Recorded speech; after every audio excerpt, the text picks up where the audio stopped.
It was Christmas, nearly a year after Mother died. I cannot write about Mother, but I will just say one thing. If she had only been away for a little while, and not for always, we shouldn't have been so keen on having a Christmas. I didn't understand this then, but I am much older now, and I think it was just because everything was so different and horrid we felt we must do something, and perhaps we were not particular enough what. Things make you much more unhappy when you loaf about than when you are doing events. Father had to go away just about Christmas. He had heard that his wicked partner, who ran away with his money, was in France, and he thought he could catch him, but really he was in Spain, where catching criminals is never practised. We did not know this till afterwards. Before Father went away, he took Dora and Oswald into his study, and said, "I'm awfully sorry I've got to go away, but it is very serious business, and I must go. You'll be good while I'm away, kiddies, won't you?" We promised faithfully. Then he said, "There are reasons. You wouldn't understand if I tried to tell you, but you can't have much for Christmas this year. But I've told Matilda to make you a good plain pudding. Perhaps next Christmas will be brighter." It was, for the next Christmas saw us the affluent nephews and nieces of an Indian uncle, but that is quite another story, as good old Kipling says. When Father had been seen off at Lewisham Station with his bags and a plaid rug in a strap, we came home again, and it was horrid. There were papers and things littered all over his room where he had packed. We tidied the room up. It was the only thing we could do for him. It was Dicky who accidentally broke his shaving glass, and H.O. made a paper boat out of a letter we found out afterwards Father particularly wanted to keep. This took us some time, and when we went into the nursery, the fire was black out, and we could not get it alight again, even with the whole Daily Chronicle. Matilda, who was our general then, was out, as well as the fire, so we went and sat in the kitchen. There is always a good fire in kitchens. The kitchen hearthrug was not nice to sit on, so we spread newspapers on it. It was sitting in the kitchen, I think, that brought to our minds my father's parting words, about the pudding, I mean. Oswald said, "Father said we couldn't have much for Christmas for secret reasons, and he said he had told Matilda to make us a plain pudding." The plain pudding instantly cast its shadow over the deepening gloom of our young minds.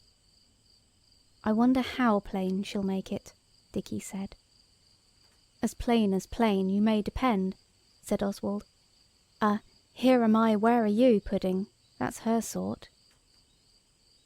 The others groaned, and we gathered closer round the fire till the newspapers rustled madly. "I believe I could make a pudding that wasn't plain, if I tried," Alice said. "Why shouldn't we?" "No chink," said Oswald, with brief sadness. "How much would it cost?" Noel asked, and added that Dora had 2d and H.O. had a French halfpenny. Dora got the cookery book out of the dresser drawer, where it lay doubled up among clothes pegs, dirty dusters, scallop shells, string, penny novelettes, and the dining-room corkscrew. The general we had then, it seemed as if she did all the cooking on the cookery book instead of on the baking board. There were traces of so many bygone meals upon its pages. "It doesn't say Christmas pudding at all," said Dora. "Try plum," the resourceful Oswald instantly counselled. Dora turned the greasy pages anxiously. Plum pudding, 518. A rich, with flour, 517. Christmas, 517. Cold brandy sauce for, 241. We shouldn't care about that, so it's no use looking. Good without eggs, 518. Plain, 518. We don't want that anyhow. Christmas, 517, that's the one. It took her a long time to find the page. Oswald got a shovel of coals and made up the fire. It blazed up like the devouring elephant the Daily Telegraph always calls it. Then Dora read, "Christmas plum pudding, time 6 hours. "To eat it in?" said H.O. "No, silly, to make it. Forge ahead, Dora," Dicky replied. Dora went on. 2072. 1 pound and a half of raisins, half a pound of currants, 3/4 of a pound of breadcrumbs, half a pound of flour, 3/4 of a pound of beef suet, 9 eggs, 1 wineglassful of brandy, half a pound of citron and orange peel, half a nutmeg, and a little ground ginger. I wonder how little ground ginger? A teacupful would be enough, I think, Alice said. We must not be extravagant. We haven't got anything yet to be extravagant with, said Oswald, who had toothache that day. What would you do with the things if you got them? You'd chop the suet as fine as possible. I wonder how fine that is, replied Dora, and the book together. And mix it with the breadcrumbs and flour, add the currants washed and dried. Not starched, then, said Alice. The citron and orange peel cut into thin slices. I wonder what they call thin. Matilda's thin bread and butter is quite different from what I mean by it. And the raisins, stoned and divided. How many heaps would you divide them into? 7, I suppose, said Alice. 1 for each person and 1 for the pot. I mean pudding. Mix it all well together with the grated nutmeg and ginger. Then stir in 9 eggs well beaten, and the brandy. We'll leave that out, I think. And again mix it thoroughly together, that every ingredient may be moistened. Put it into a buttered mould, tie over tightly, and boil for 6 hours. Serve it ornamented with holly and brandy poured over it. I should think holly and brandy poured over it would be simply beastly, said Dicky. I expect the book knows. I dare say holly and water would do as well, though. This pudding may be made a month before. It's no use reading about that, though, because we've only got 4 days to Christmas. It's no use reading about any of it, said Oswald, with thoughtful repeatedness, because we haven't got the things, and we haven't got the coin to get them. We might get the tins somehow, said Dicky. There must be lots of kind people who would subscribe to a Christmas pudding for poor children who hadn't any, Noel said. Well, I'm going skating at Penn's, said Oswald. It's no use thinking about puddings. We must put up with it plain. So he went, and Dicky went with him. When they returned to their home in the evening, the fire had been lighted again in the nursery, and the others were just having tea. We toasted our bread and butter on the bare side, and it gets a little warm among the butter. This is called a French toast.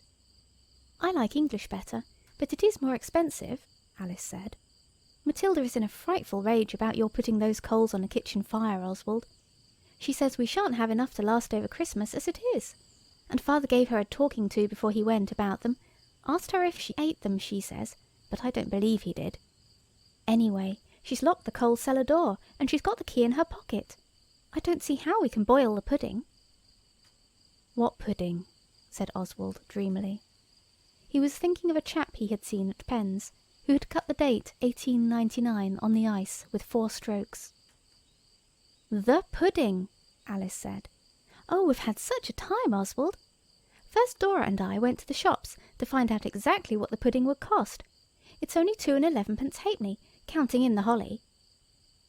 It's no good, Oswald repeated. He is very patient and will say the same thing any number of times. It's no good. You know we've got no tin. Ah, said Alice, but H.O. and I went out, and we called at some of the houses in Granville Park and Dartmouth Hill, and we got a lot of sixpences and shillings, besides pennies, and one old gentleman gave us half a crown. He was so nice. Quite bald, with a knitted red and blue waistcoat. We've got 8 and 7 Oswald did not feel quite sure Father would like us to go asking for shillings and sixpences, or even half-crowns from strangers, but he did not say so. The money had been asked for and got, and it couldn't be helped. And perhaps he wanted the pudding. I'm not able to remember exactly why he did not speak up and say, "This is wrong," but anyway he didn't. Alice and Dora went out and bought the things next morning. They bought double quantities, so that it came to 5 shillings and 11 and was enough to make a noble pudding. There was a lot of holly left over for decorations. We used very little for the sauce. The money that was left we spent very anxiously in other things to eat, such as dates and figs and toffee. We did not tell Matilda about it. She was a red-haired girl, and apt to turn shirty at the least thing. Concealed under our jackets and overcoats, we carried the parcels up to the nursery, and hid them in the treasure chest we had there. It was the bureau drawer.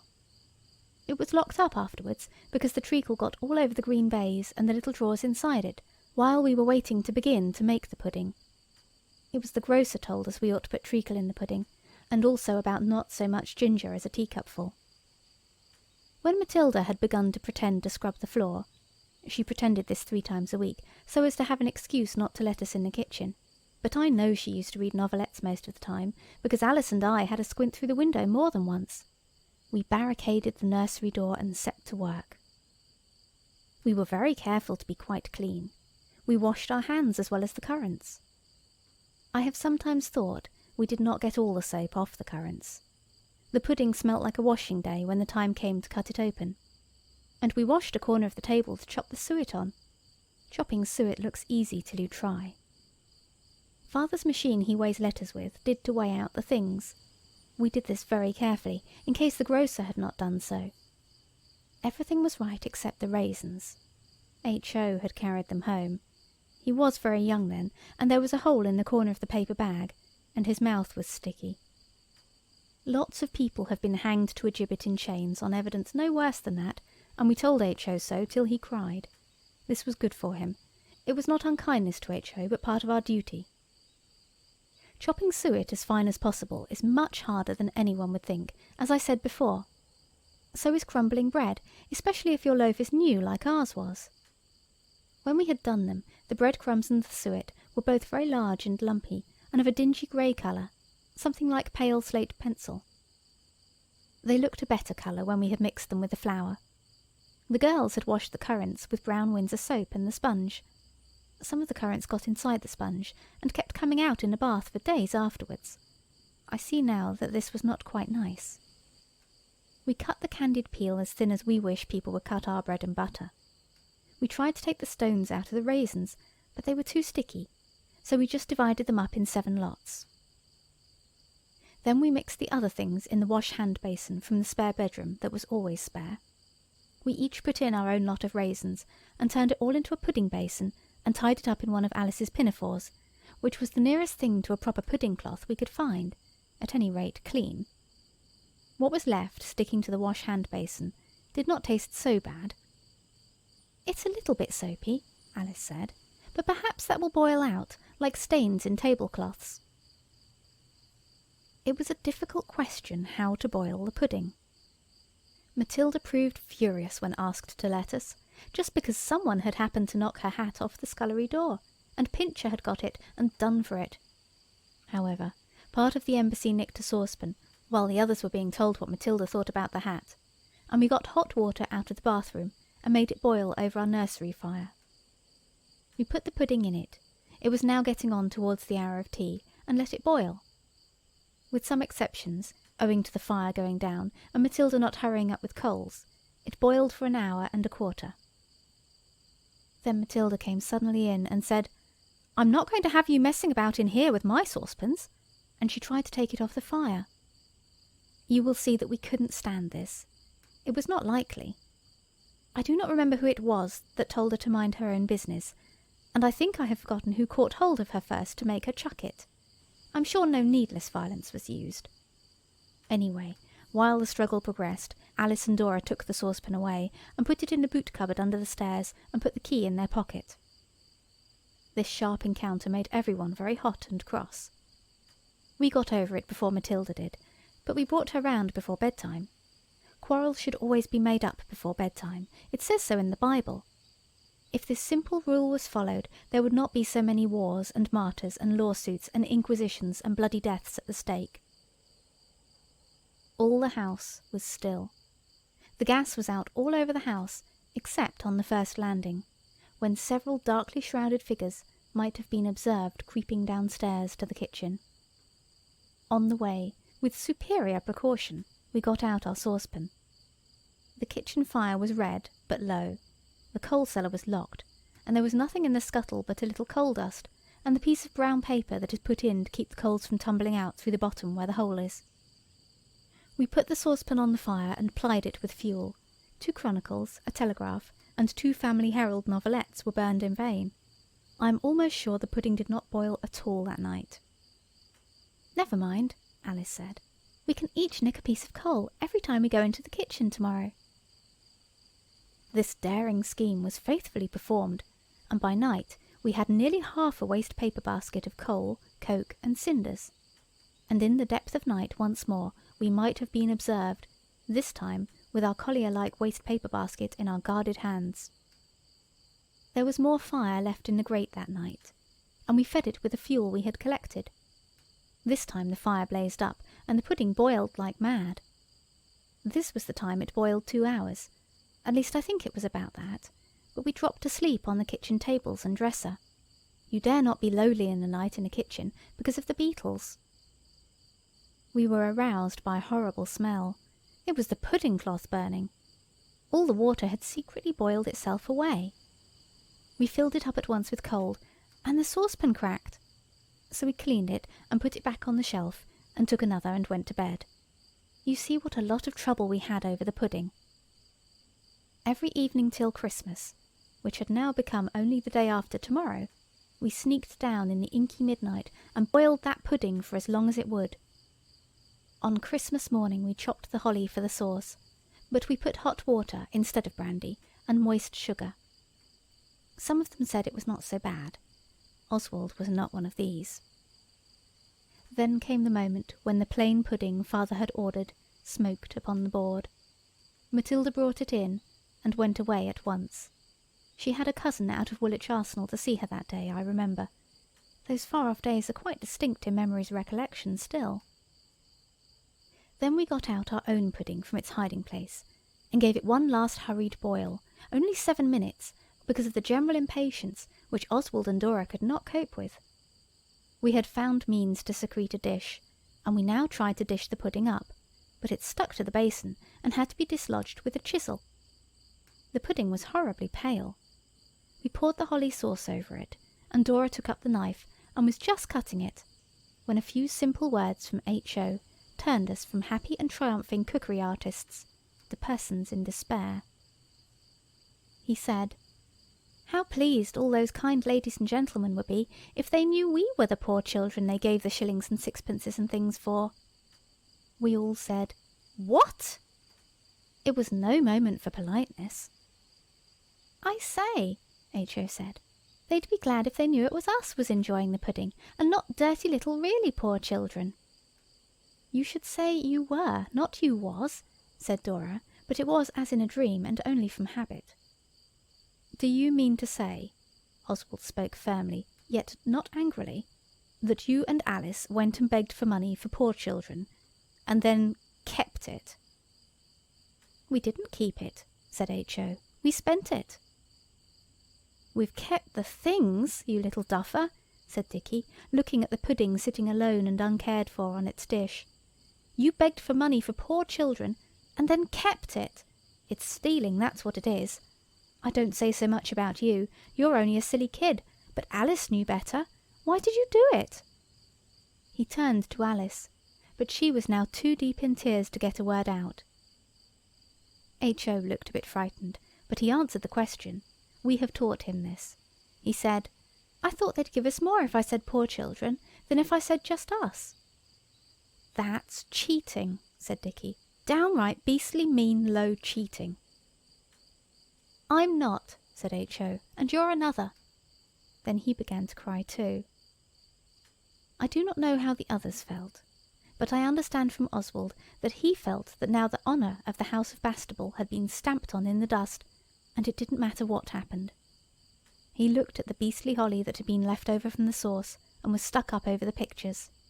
It now appeared hollow and disgusting, though it had got quite a lot of berries, and some of it was the varied kind, green and white. The figs and dates and toffee were set out in the doll's dinner service. The very sight of it all made Oswald blush sickly. He owns he would have liked to cuff H.O., and, if he did for a moment wish to shake Alice, the author for one can make allowances. Now Alice choked and spluttered and wiped her eyes fiercely and said, "It's no use ragging H.O., it's my fault. I'm older than he is." H.O. said, "It couldn't be Alice's fault. I don't see as it was wrong." "That, not as," murmured Dora, putting her arm round the sinner who had brought this degrading blight upon our family tree. But such is girls' undetermined and affectionate silliness. Tell sister all about it, H.O. dear. Why couldn't it be Alice's fault?" H.O. cuddled up to Dora and said snufflingly in his nose, "Because she hadn't got nothing to do with it. I collected it all. She never went into one of the houses. She didn't want to."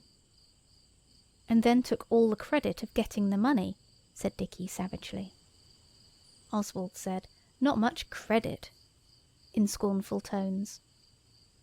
"Oh, you are beastly, the whole lot of you, except Dora," Alice said, stamping her foot in rage and despair.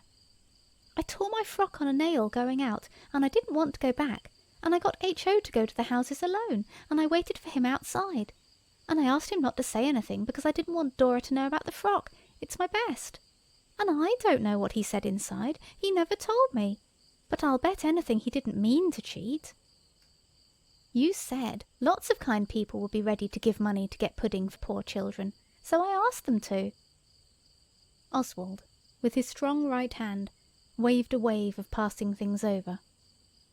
"We'll talk about that another time," he said. "Just now we've got weightier things to deal with." He pointed to the pudding, which had grown cold during the conversation to which I have alluded. H.O. stopped crying, but Alice went on with it. Oswald now said, "We're a base and outcast family.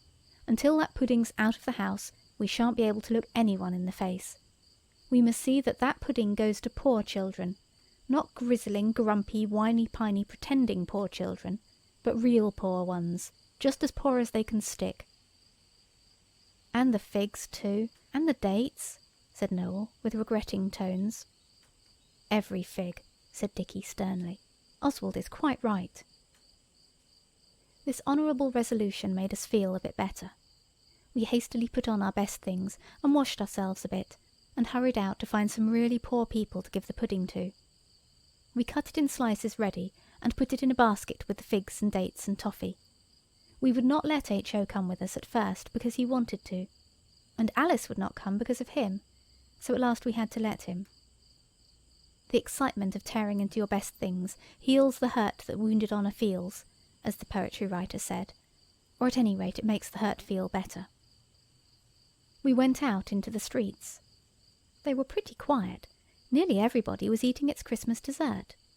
But presently we met a woman in an apron. Oswald said very politely, "Please, are you a poor person?" And she told us to get along with us. The next we met was a shabby man with a hole in his left boot. Again Oswald said, "Please, are you a poor person, and have you any poor little children?" The man told us not to come any of our games with him, or we should laugh on the wrong side of our faces. We went on sadly. We had no heart to stop and explain to him that we had no games to come. The next was a young man near the obelisk. Dora tried this time. She said, "Oh, if you please, we've got some Christmas pudding in this basket, and if you're a poor person you can have some." "Poor as Job," said the young man in a hoarse voice, and he had to come up out of a red comforter to say it. We gave him a slice of the pudding, and he bit into it without thanks or delay. The next minute he had thrown the pudding slap in Dora's face and was clutching Dicky by the collar. "Blimey if I don't chuck you in the river, the whole blooming lot of you," he exclaimed. The girls screamed, the boys shouted, and though Oswald threw himself on the insulter of his sister with all his manly vigour, yet but for a friend of Oswald's, who was in the police, passing at that instant, the author shudders to think what might have happened, for he was a strong young man, and Oswald is not yet come to his full strength, and the Craggy runs all too near. Our policeman led our assailant aside, and we waited anxiously as he told us to. After long uncertain moments, the young man in the comforter loafed off grumbling, and our policeman turned to us. "Said you give him a dollop of pudding, and it tasted of soap and hair oil." I suppose the hair oil must have been the brown Windsoriness of the soap coming out. We were sorry, but it was still our duty to get rid of the pudding. The Quaggy was handy, it is true, but when you have collected money to feed poor children and spent it on pudding, it is not right to throw that pudding in the river. People do not subscribe shillings and sixpences and half-crowns to feed a hungry flood with Christmas pudding. Yet we shrank from asking any more people whether they were poor persons, or about their families, and still more from offering the pudding to chance people who might bite into it and taste the soap before we had time to get away. It was Alice, the most paralysed with disgrace of all of us, who thought of the best idea. She said, "Let's take it to the workhouse. At any rate they're all poor there, and they mayn't go out without leave, so they can't run after us to do anything to us after the pudding. No one would give them leave to go out to pursue people who have brought them pudding and wreak vengeance on them, and at any rate we shall get rid of the conscience pudding. It's a sort of conscience money, you know, only it isn't money but pudding." The workhouse is a good way, but we stuck to it, though very cold, and hungrier than we thought possible when we started, for we had been so agitated we had not even stayed to eat the plain pudding our good father had so kindly and thoughtfully ordered for our Christmas dinner. The big bell at the workhouse made a man open the door to us when we rang it. Oswald said, and he spoke because he is next eldest to Dora, and she had had jolly well enough of saying anything about pudding. He said, "Please, we've brought some pudding for the poor people." He looked us up and down, and he looked at our basket. Then he said, "You'd better see the matron." We waited in a hall, feeling more and more uncomfy and less like Christmas. We were very cold indeed, especially our hands and our noses, and we felt less and less able to face the matron if she was horrid, and one of us at least wished we had chosen the quaggy for the pudding's long home, and made it up to the robbed poor in some other way afterwards. Just as Alice was saying earnestly, in the burning cold ear of Oswald, "Let's put down the basket and make a bolt for it. Oh, Oswald, let's!" A lady came along the passage. She was very upright, and she had eyes that went through you like blue gimlets. I should not like to be obliged to thwart that lady if she had any design and mine was opposite. I'm glad this is not likely to occur. She said, "What's all this about a pudding?" H.O. said at once, before we could stop him, "They say I've stolen the pudding, so we've brought it here for the poor people." "No, we didn't. That wasn't why. The money was given. It was meant for the poor. Shut up, H.O., said the rest of us all at once. Then there was an awful silence. The lady gimleted us again one by one with her blue eyes. Then she said, "Come into my room. You all look frozen." She took us into a very jolly room with velvet curtains and a big fire, and the gas lighted, because now it was almost dark, even out of doors. She gave us chairs, and Oswald felt as if his was a dock, he felt so criminal, and the lady looked so jugular. Then she took the armchair by the fire herself, and said, "Who's the eldest?" "I am," said Dora, looking more like a frightened white rabbit than I've ever seen her. "Then tell me all about it." Dora looked at Alice, and began to cry. That slab of pudding in the face had totally unnerved the gentle girl.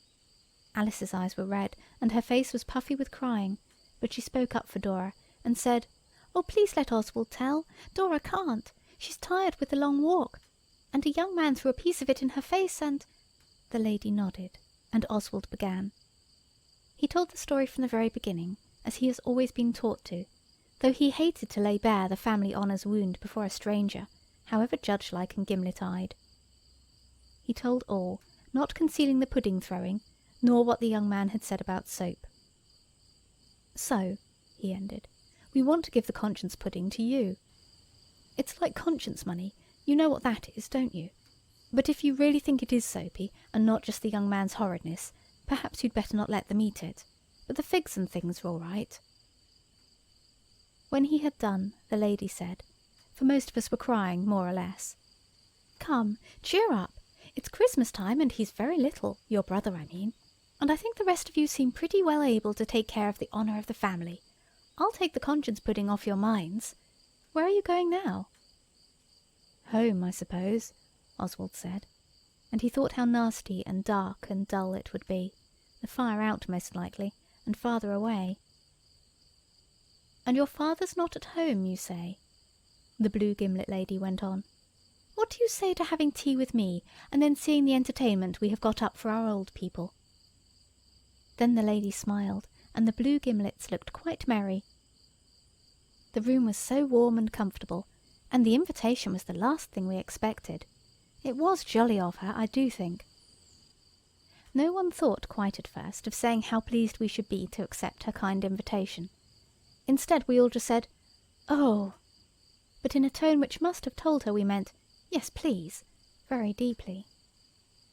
Oswald, this has more than once happened, was the first to restore his manners. He made a proper bow like he has been taught, and said, "Thank you very much. We should like it very much. It is very much nicer than going home. Thank you very much." I need not tell the reader that Oswald could have made up a much better speech if he had had more time to make it up in, or if he had not been so filled with mixed flusteredness and furification by the shameful events of the day.